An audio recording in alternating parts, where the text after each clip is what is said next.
Part बहुत ही बेहतरीन part की तरफ मैं आपको ले जा रहा हूँ।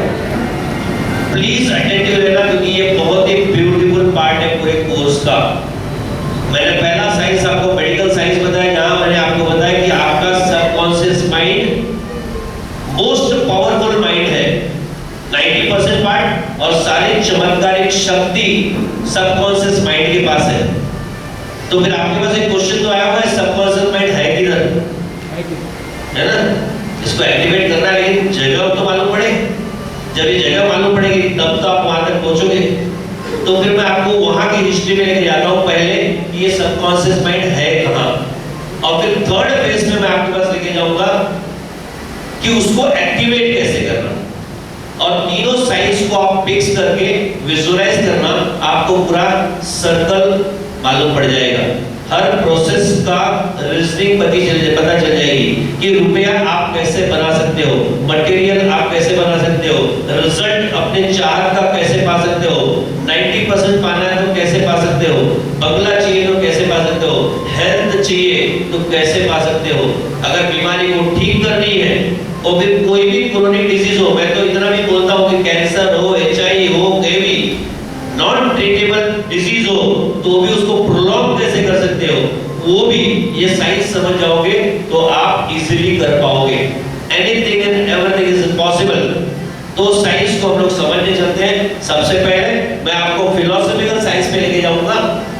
मेडिकल साइंस के बाद का सेकंड पार्ट फिलोसॉफिकल साइंस, जहां हम देखेंगे कि सबकॉन्शियस माइंड अपना है कहां।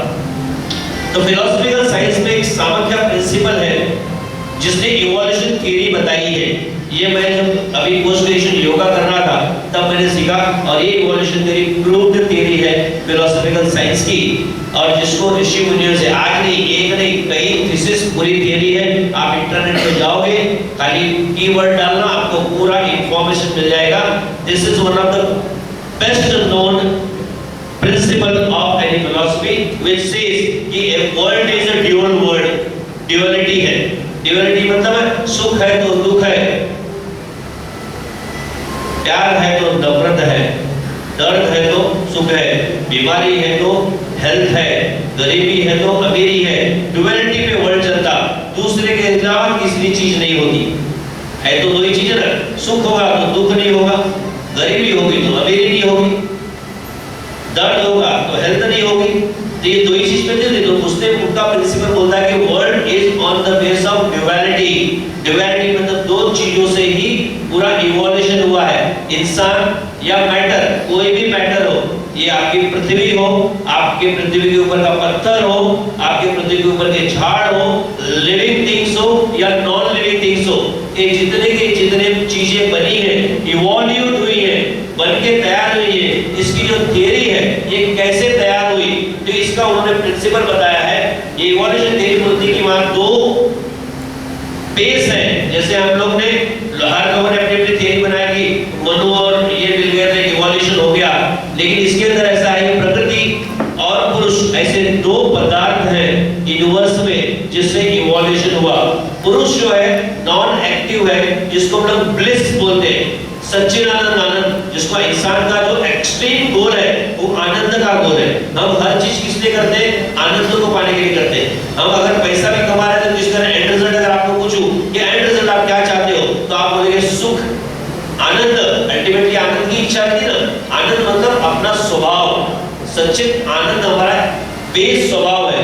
हम अपने स्वभाव को पाना चाहते हैं। तो ये पाना क्यों चाहते हैं? क्योंकि हमारा शुरुआत कहां से हुई? कॉन्शियसनेस, दैट इज पुरुष, जो ब्लिस है। कि आपके पैसे चाहिए, बहुत पैसा हुआ तो आनंद होता, कोई अचीवमेंट हुआ तो आनंद होता, रैंक आया तो आनंद होता। तो ये जो पुरुष है ये नॉन एक्टिव पार्ट है बॉडी का, और ये प्रकृति जो है ये एक्टिव पार्ट है बॉडी की। That is two basic principle was evoluted the human being. अब ये दोनों से इवोल्यूशन कैसे हुआ? तो इवोल्यूशन होने के लिए तीन जो गुणास है हमारे बॉडी में, हर ह्यूमन बीइंग के अंदर में गुणास है, एक सत्व, रज और तम। सत्व मतलब सात्विक गुण।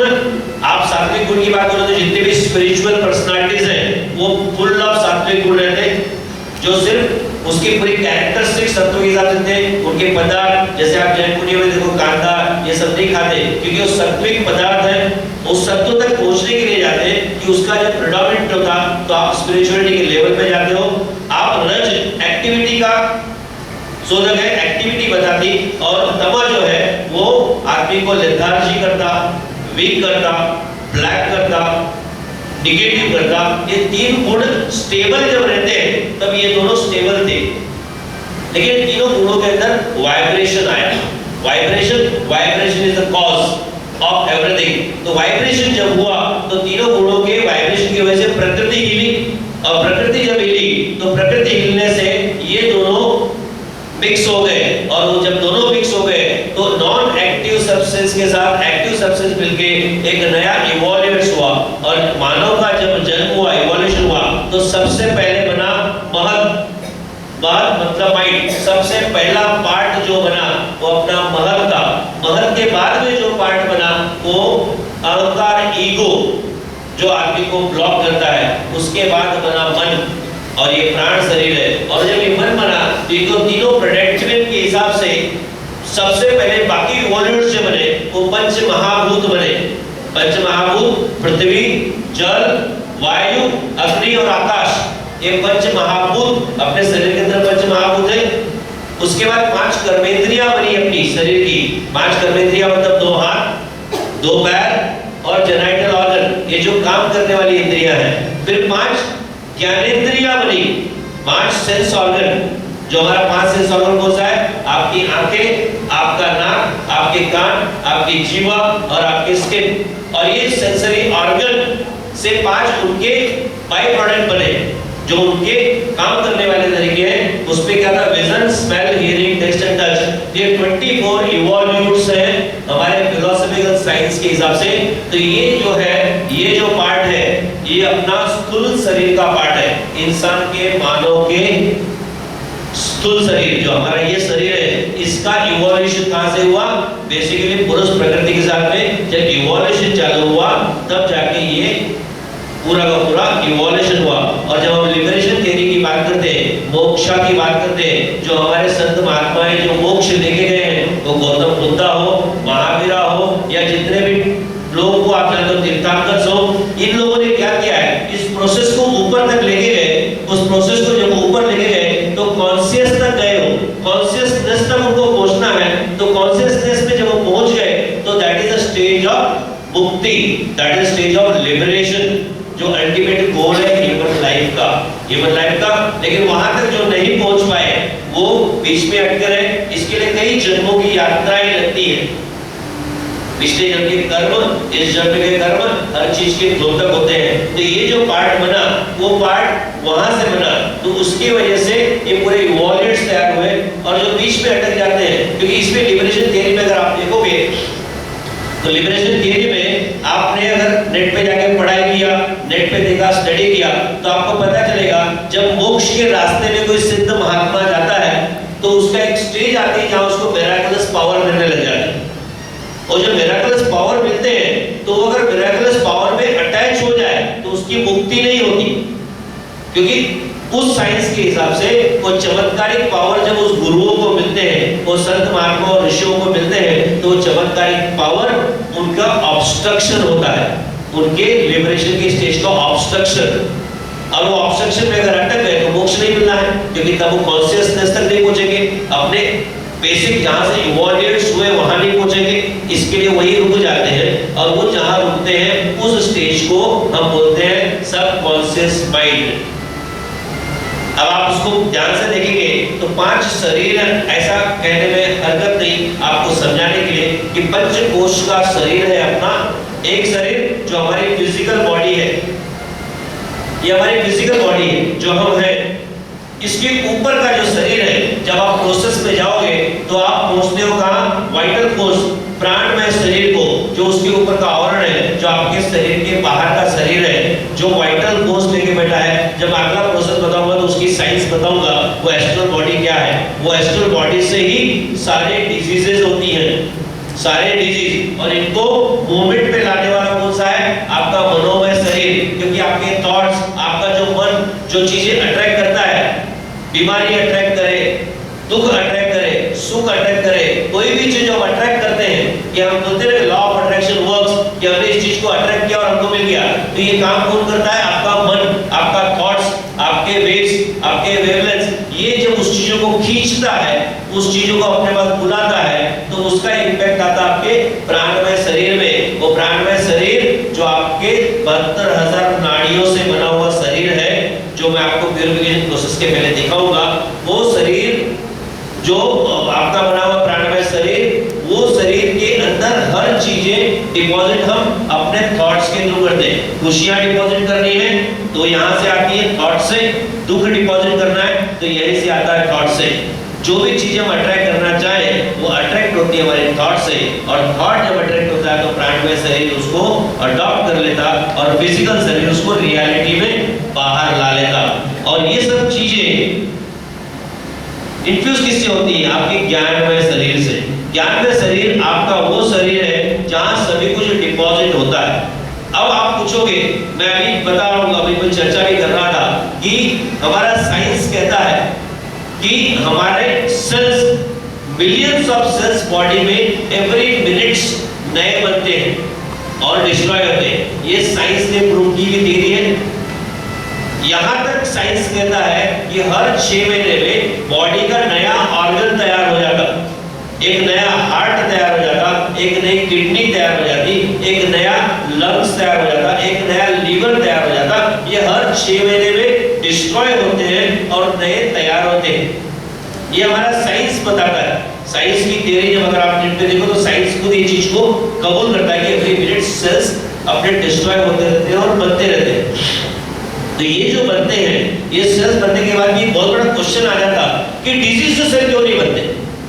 अगर हर चीजें नहीं बनती हैं तो अगर कोई बीमारी हमको, ये आर्थराइटिस हो गया है, बॉडी हो रहा है, बोन के डिजीज हो गए हैं, या कोई ट्यूबरकुलोसिस हो गई है, या किडनी फेलियर हुआ है, या आपके HIV हो गए, या कैंसर हो गए, तो ये डिजीज सेल क्यों रीजनरेट नहीं होते? ये बहुत बड़ा क्वेश्चन मांगता है। नहीं तो आदमी को नया बन जाए। और अभी आप देख रहे हो साइंस उस स्टेज में पहल कर चुका है जब अमरत्व की खोज करने लग गया, क्योंकि हमारे ऋषि मुनियों के टाइम में बीमारियां नहीं होती थी क्या? होती थी, लेकिन उनको प्रोसेस मालूम था कि डिजीज्ड सेल को वो नया कैसे कर सकते। अगर आपने कहानियों में पढ़ा होगा तो आपने ये भी पढ़ा होगा कि हमारे ऋषि मुनियों में यहाँ तक की ताकत थी कि बुढ़ापे को जवानी में हो यवनता में बदल देते थे। वो मतलब अपने पूरे सेल्स को रिवाइव करके एक नया रूप क्रिएट करते थे। वो क्यों करते थे? क्योंकि उनको साइंस मालूम था, उन्होंने साइंस वहां सीखा था। तो क्यों होता है? वो प्राणमय कोश के पहले मैं आपको बता रहा हूं ज्ञानमय कोश। तो ज्ञानमय कोश के अंदर हमारे पूर्व जन्म के कर्म, जिस जन्म के कर्म उस कार्मिक थ्योरी है, वो सब डिपॉजिट होते हैं। जैसे मैं बोला सबकॉन्शियस माइंड आपका एक बहुत बड़ा पावरफुल जगह है जहां नेगेटिव वाइब्रेशंस और पॉजिटिव वाइब्रेशंस जमा होते हैं, ये जगह पे। और अगर आपको इन सब चीजों से दूर जाना है, गरीबी से दूर जाना है, बीमारियों से दूर जाना है, तकलीफों से जाना है, आपको सेल्स को रीजनरेट करना है, आपकी बीमारियों को ठीक करना है, तो आपको इसका प्यूरिफिकेशन करना पड़ेगा। मतलब यहाँ जो डिपॉजिट्स हैं, वो डिपॉजिट ऑफ ब्लैक स्पॉट को आपको इरेज करना पड़ेगा। उसको जब इरेडिकेट करने में आप सक्सेसफुल हो गए, तो लॉन्ग प्रोसेस है, मैं आपको उसका अनुभव यहाँ कराऊंगा। तो वो अगर आप इरेड कर दिए तो आप बिलीव नहीं करोगे, ऐसे किस्से नहीं है, ऐसे सच्चाइयां हैं कि कैंसर ठीक होता है, क्रोनिक डिजीज ठीक होती है, किसी भी तरह की बीमारी रिकवर हो जाती अगर आप इस पार्ट को क्लीन कर दो। तो प्यूरिफिकेशन प्रोसेस में हम इस पार्ट को लेंगे कि उस तक हम कैसे पहुंच सकते हैं। तो ये पार्ट को, और एक पार्ट क्रिएट करता है। अगर आप ये पार्ट तक पहुंच गए तो ये क्रिएशन आपका चालू कर देता, क्योंकि सबके सब यही है। इसको अगर आपने पार कर दिया, अगर आप चमत्कार पे नहीं रुके, आप चमत्कारिक शक्ति पा गए, आप जो बोलते हो होने लग गया और आपके हर काम होने लगे। आपने बोला बंगलो चाहिए, आपने डेट दे दिया 31 मार्च 2010 के पहले मेरे को ये चाहिए, या 31 मार्च 2011 के पहले ये चाहिए, और आपके साथ घड़ी होने लग गया, तो आप इसको एंजॉय करने लग जाओ।